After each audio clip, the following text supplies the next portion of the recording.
Chapter 2. The Disappearance. Morning light bled through the blinds, slicing across Lena's apartment in narrow beams. The place looked like a war zone. The lock was splintered. Her books were scattered across the floor. Someone had gone through everything, except Ethan's laptop, which she'd taken with her when she fled.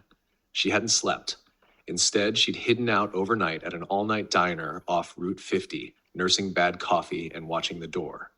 When the sun rose, she'd come back to find her home hollowed out. Whoever broke in wanted something, and didn't care how obvious they were about it. She crouched by the broken doorframe, examining it. Clean entry.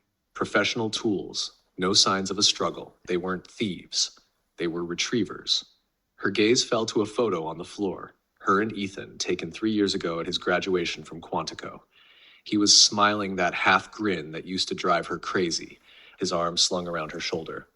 "Stop frowning," he'd said back then. "You'll wrinkle before 30. He'd been the golden one, top of his class, bright future, the family hero. Then 6 months ago, he'd gone off the grid. No note, no trail, just a text message the night before he vanished. Don't believe the official story.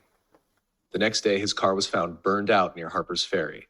The military called it a breakdown, suicide. But Ethan didn't break. He solved things. He fixed them. And that text had been enough to keep Lena awake for months. Now, with this new intrusion, it all came flooding back. The endless calls to unhelpful officers, the canned condolences, is the way her mother stopped mentioning his name because it hurt too much. She grabbed her backpack and the laptop, then glanced toward the cracked mirror near the door. She looked hollow, dark circles, tired eyes. She barely recognized herself. Lena forced her voice steady. "Okay, let's see what you left me, Ethan." She powered on the laptop again, this time connecting it to an isolated offline rig she used for red team testing at CipherCore. No networks, no signals, no external drives. Safe as it gets. The encrypted file still sat there, untouched. But when she opened the directory again, something new blinked at the bottom of the list. A hidden folder that hadn't been there before. /privates record /video-02.mp4. She hesitated, then clicked. The footage was grainy, filmed in a dim room. Ethan sat at a desk wearing civilian clothes, looking exhausted. The timestamp in the corner read 6 months and 2 days before his disappearance. "If you're watching this," Ethan said, voice low, "then they found me. And if they found me, you need to leave. Now." Lena's breath caught. "Project Hemlock isn't what they say it is," he continued. "They're testing on people, civilians, contractors, me. They're building something that can rewrite thought patterns, erase memories, implant obedience. It's not a program, Lena. It's alive."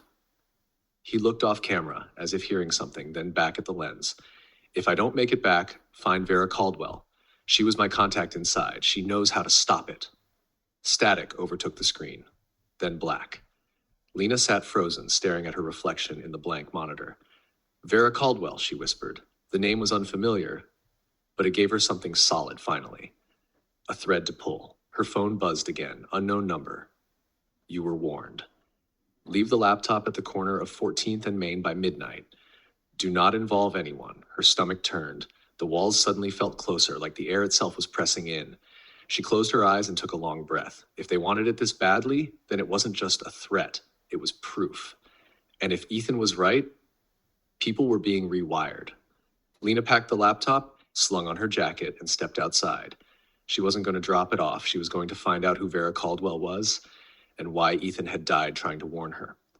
Somewhere deep inside, she felt a small ember of something she hadn't felt in months. Purpose. And just beneath that, fear.